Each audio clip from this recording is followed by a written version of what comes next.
सविस्तर रूपात मांडतील अशा अण्णासाहेबांना सर्व संघाच्या वतीने प्रार्थना करतो. जय गुरुदेव.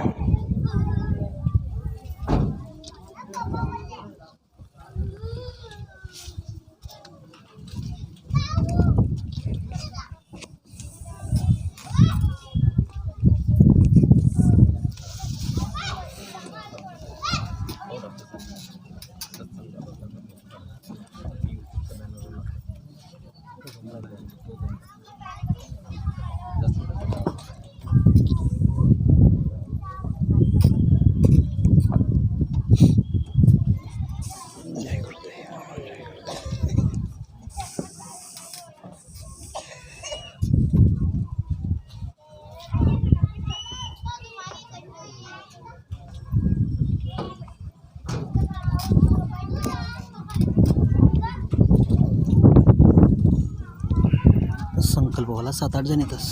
संकल्पवाला हां 7-8 जण येतस. हां 8 जण येतस. बरं.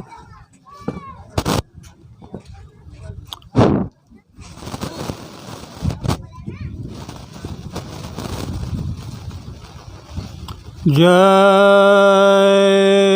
गुरुदेव. जय गुरुदेव. जय गुरुदेव नाम किसका? प्रभु का. जय गुरुदेव नाम किसका? प्रभु का. ये नाम नहीं इंसान का, ये नाम है भगवान का.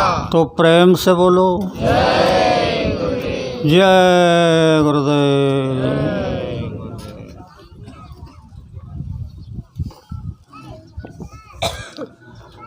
सबसे पहले योग परिवर्तक परम संत बाबा जय गुरुदेव जी महाराज, इनके चरणों में 60 कोटि प्रणाम करता हूँ.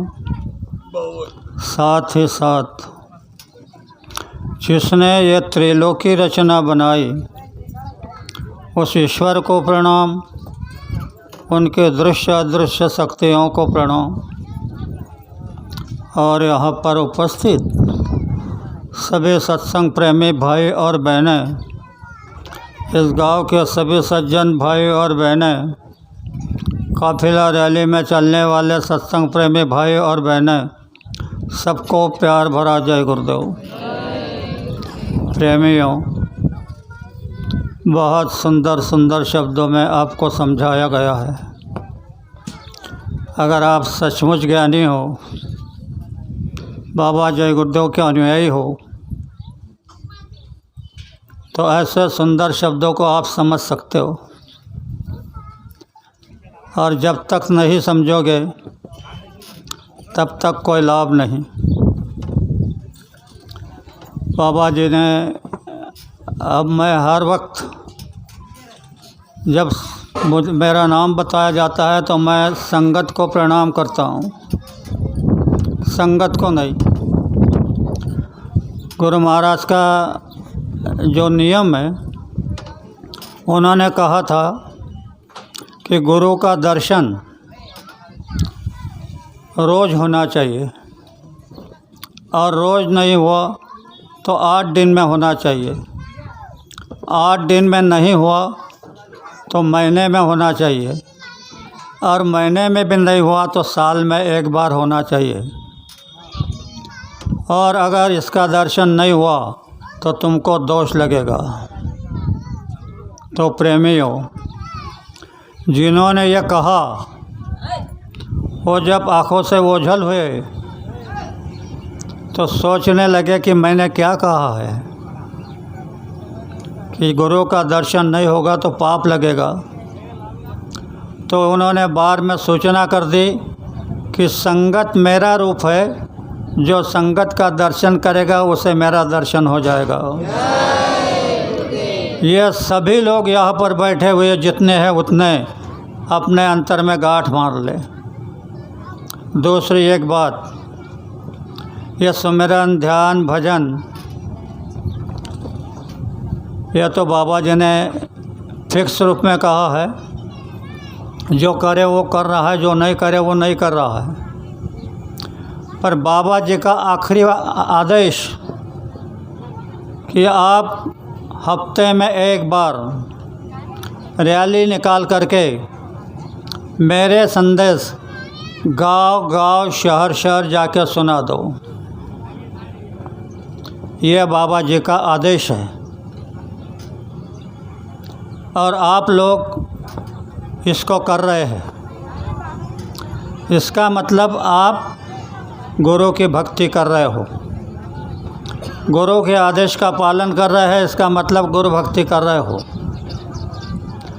और जो गुरु भक्ति करता है तो गुरु उसके ऊपर बहुत बारीकी से देखता है। हमारे पास में क्या है? हम तो सीधा संसार भी नहीं कर पा रहे हैं। संसार में भी कितनी गलतियां करते हैं, ये अपने आप सोचो। और संगत में कितने वचन बोलते हैं, यह भी अपने आप सोचो। बाबा जी ने कहा है कि तुम रैली निकाल करके अगर गांव गांव जा कर के लोगों को समझा दोगे तो बहुत बड़ा परिवर्तन हो जाएगा और यह श्रेय मैं तुमको दे दूंगा। ये तो बाबा जी का लफ्ज़ है। तो अगर बाबा जी परिवर्तन का श्रेय तुमको देने वाले हैं तो मैं तो यही समझता हूँ कि जो रैली में लोग चल रहे हैं वही सौभाग्यशाली है और वही गुरु के बच्चे हैं, वरना कुछ बात नहीं। अभी 2-4 समय से देख रहा हूँ, हमारी गाड़ी में 5 ही लोग बैठते हैं। इधर अर्चना और उनके पति 2 लोग और दूसरे 2 लोग, 4 तो नहीं बैठ सकते। तो यह कहा जाता है कि भाई एक आदमी आएगा तो उनको दोनों को आना होता है। तो वे कुछ नहीं बोलते, अपनी मोटरसाइकिल निकाल करके संगत की जगह रैली में हाजिर हो जाते हैं। यह है गुरु भक्ति कि रैली में हाजिर हो जाओ। यह गुरु आदेश का पालन है। और बातें तो बहुत है। अबे शादी की बातें बताई गई, मैं एक ज़रा सी बात आपको बताता हूँ। मेरे छोटे लड़के की शादी थी, सवेरे शादी होने वाली थी। रात में ज़बरदस्त बारिश हो गई और पहली बारिश थी। जब बारिश हो गई तो सारे गांव के लोग बीज बोने चले गए। मैंने बहुत कुछ सामान मंगा करके रखा था। दुखी हुआ, मालिक से प्रार्थना की, मालिक यह क्या होगा। चुपचाप पड़ा रहा। लोग आते थे गांव के, कहते थे कि अन्ना अरे ये बारिश हो गई और तुम चुपचाप पड़े हो। मैंने कहा क्या करूँगा, जिसने बारिश की है वो तो मालिक है, उसको जो करना होगा करेगा। तो खाना बनाने वालों ने आधा सामान लेकर के खाना बनाया, वो भी उड़ने वाला था। और जब शादी का समय आया, मारुति के पहाड़ पर जब वर गया तो खेत के सारे लोग गांव में आ गए। अब मैं सोचने लगा अब खाना कैसे बनेगा, ये तो पूरा नहीं होगा, जो बना है ये पूरा नहीं होगा। तो मैं तो बस मन ही मन रो रहा था, बाहर नहीं, मन ही मन रो रहा था। तो हमारे पड़ोस में जो हमारे संगत के लोग हैं, उन्होंने मुझे पता भी नहीं चलने दिया। रोटी बनाई, सब्ज़ी बनाई, सब कुछ बनाया और सब पूरा कर दिया। तो कहने का तात्पर्य यह है कि वह इतना समर्थ है। अगर कोई तुम्हारे विरुद्ध होगा और तुम सीधी बात करोगे तो वो तुमको सच्ची बुद्धि देगा, सच्चा विचार देगा। तो मैं आपसे प्रार्थना करता हूँ, ये जो लोग हर रैली में हाजिर रह रहे हैं, इनके जैसा सौभाग्यशाली धरती पर कोई नहीं है, क्योंकि ये गुरु आदेश का पालन कर रहे हैं। और सभी लोग सत्संग में बताते हैं गुरु आदेश का पालन भक्ति है। क्या बताते हैं? गुरु आदेश का पालन भक्ति है। और भक्ति क्या करती है? भक्ति कोई खाने की चीज़ नहीं, कोई पीने की चीज़ नहीं। भक्ति बनी तलवार, भक्ति तलवार बनती है, तलवार। इंसानों को काटने की नहीं, कर्मों को काटने की तलवार बनती है। भक्ति बनी तलवार, भजन के ढाल बने। महात्माओं के जो लफ्ज़ होते हैं वो कभी झूठे नहीं होते। कहते हैं ना, संत वचन पलटे नहीं, पलट जाए ब्रह्मांड बदल जाएगा, लेकिन संत का वचन कभी बदलता नहीं। तो संत ने तुमको वचन दिया है और मैं मालिक के सामने बता रहा हूँ, यह परिवर्तन का श्रेय तुमको मिलने वाला है। इसलिए हाथ जोड़कर आप किसी भी भाई को, सत्संगी भाई को, उसके पैर छू लेना और कहना, भाई अरे हफ्ते में एक दिन नहीं तो हफ्ते में 2 दिन तो रैली में आया करो।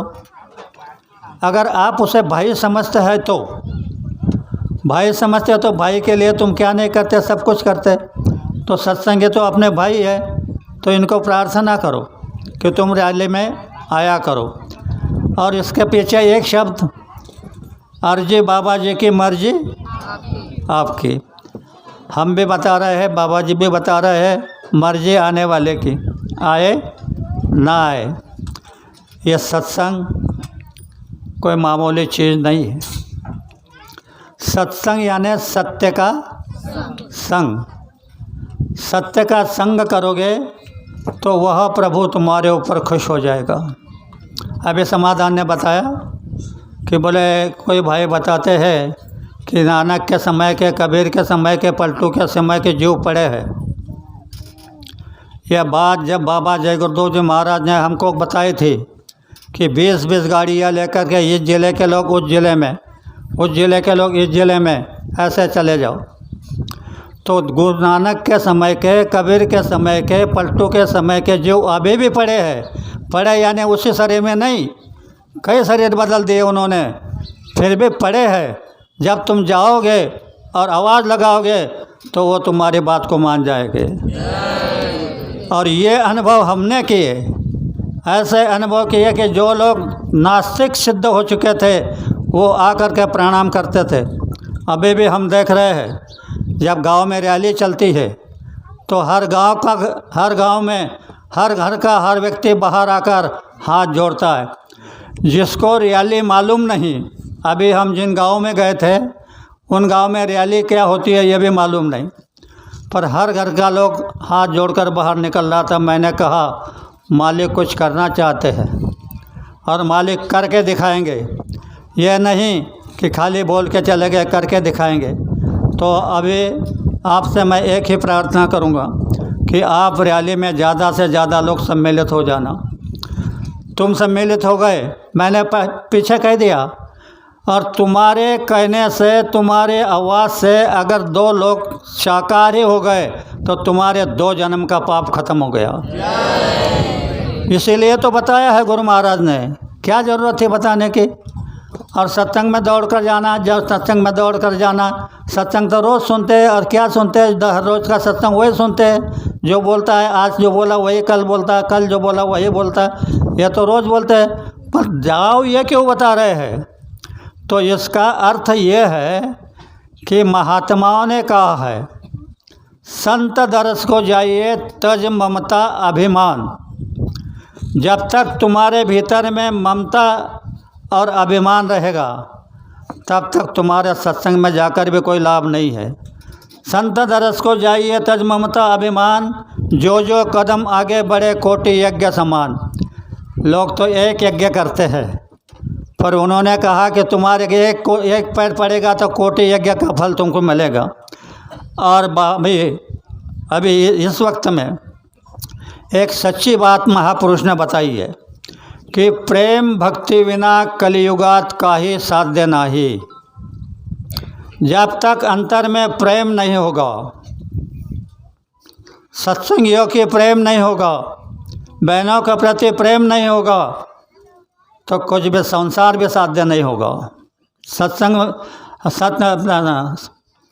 प्रेम भक्ति बिना कलियुगात काहि साध्य नाही। योग यागासी योग्य वेड़ नाही, काल नाही। ये बताया कि योग करो, याग करो, इसको समय नहीं है, समय बदल चुका है। और यही बात इसलिए मैं बता रहा हूँ कि संत वचन पलटे नहीं, पलट जाए ब्रह्मांड। तो उन्होंने ये बताया है, अगर तुम सत्संग में जाओ तो अपने सारी ममता, अपना सारा गरूर पोटली बांध करके अपने घर रख देना और सिर संत दरस को जाना। आप सबको ये मंजूर करना पड़ेगा कि सत्संग में मालिक हाजिर नाजिर रहते हैं, और जब सत्संग में मालिक हाजिर नाजिर रहते हैं तो उनके दर्शन को जाना है तो कैसे जाना चाहिए? निर्मल होकर के जाना चाहिए, अंदर में कोई प्रकार के ऐठन नहीं, क्योंकि हम सब भाई हैं। गुरु महाराज ने जो बताया वो मालूम, हम समझते हैं क्या नहीं समझते मुझे मालूम नहीं, लेकिन गुरु महाराज ने बताया कि तुम सब लोग एक ही जगह से आए हैं। हम आए उस देश से जहाँ तुम्हारा, तुमको तुम्हारे घर पहुँचाना। बाबा जी का काम क्या है? हमको अपने देश पहुँचाना। अभी ये तो कबीर नानक पलटू नहीं है, यह पूरन संत है। यह जो है यह पूरन संत है, क्योंकि आपको इसकी बात बता दूं, इन्होंने कहा कि समय समय पर हमने भेजा कबीर, नानक, पलटू को, दादू, दरिया, नाभा को, नहीं माना तो आना पड़ा हमको। यानी ये आखिरी हमारे लिए ये आखिरी चांस है। इनके बात को हम मान लेंगे, साधना करते रहेंगे, साधना बने ना बने, लेकिन हम करते रहोगे। आप करते रहोगे तो पता नहीं कब फाटक खुल जाएगा, इसका कोई भरोसा नहीं। मैं ऐरानी में बताता है ना, तुमने सुना है ना, फिर से सुनाई देता। मी सांगत होतो तुमले गोसाई देखाड़ा माले। जीवात्मा बता रही है कि मैं आपको कह रहे थे कि मुझे गोसाई दिखाओ, तो जवाब मिला गोसाई देखना तोड़ना खे नहीं, पी पड़स भाव तड़ी ले। तो जवाब मिला कि गोसाई देखना तोड़ना खे नहीं, पी पड़स भाव तड़ी ले। 9 दरवाज़ा खुल्लम खुल्ला उभा कर दह वाले। सदगुरु मना माए बाप चिंता होती त्याले। सदगुरु ने धरा हाथ मना, ले गया उल्टा मार्ग ले। उल्टा मार्ग क्या है? अब आप तो भजन कर रहे हैं ना, सुमिरन कर रहे हैं ना, गरूर है ना आपको भजन सुमिरन का, तो उल्टा मार्ग क्या होता है इसको रात को सोचना। ले गया उल्टा मार्ग ले, 9 दरवाज़ा खुल्लम खुल्ला उभा कर दाह वाले। प्रकाश पड़ना से घंडाट, दिसे अवघा लख लखाट, उजड़नी आत्मा ने जोतन सुध नहीं रहने वाले। ये अवस्था जब तुम्हारी हो जाएगी तब समझ लेना तुम नींद में से, साधना बनी है नहीं, नींद में से जागे। और वो जो स्थान है 10वां द्वार, वह सुई के दौरा पोड़ने का जो छेद होता है इतना है, और इसमें से पार जाना है। तो आप सोचोगे इसमें से सब में जीवात्मा है, हाथी कैसे पार जाएगा, पशु कैसे पार जाएंगे, इंसान कैसे पार जाएगा? तो ये शरीर को पार नहीं करना है, ये शरीर तो यही रहेगा। लेकिन इस शरीर में जो जीवात्मा है उनका प्रमाण कितना है? और सुन लो, मैंने कई बार बताया है कि अपना जो बाल है इसका अग्रभाग और उसके 1000 टुकड़े कर दो, इतनी जीवात्मा है। हाथी में, पशु में, पंछी में, कीड़े में, मकोड़ों में, सब में उतनी है। लेकिन उसकी पावर, यह जो बिजली के पावर है, यह कुछ भी नहीं, इतनी उसके पावर है। तो कहा उन्होंने 9 दरवाज़ा खुल्लम खुल्ला उभा कर दाह वाले। प्रकाश पड़ना से घंडाट, किसका प्रकाश था? वहाँ प्रकाश किधर से आया? अंधेरे जगह में वो जो बैठा है मालिक 10वें द्वार का, वो तो उस छेद पर बैठा है, ऐसे पलथी मार के बैठा है, देखा होगा तो देख लेना, पलथी मार के बैठा है। और जब तुम मालिक के आदेश से वहाँ पर बैठे घाट पर, बाबा जी ने कहा कि घाट पर बैठो, ज्वार भाटा आ जाएगा, तो घाट पर बैठो। कान में उंगली डालो न डालो कोई बात नहीं, लेकिन अगर तन मन लगा करके आप बैठ जाओगे तो वह फाटक खुल जाएगा। तो फाटक खुलेगा तो आगे का एक चिन्ह बता देता हूँ, देख लेना। उस पार में सफ़ेद शिला, इतनी सफ़ेद कि पूछो मत, जैसे बर्फ़ होता है ना, ऐसे सफ़ेद शिला। तो जीवात्मा जब उस छेद में से पार होती है तो धड़ाड़ करके उधर गिरती है।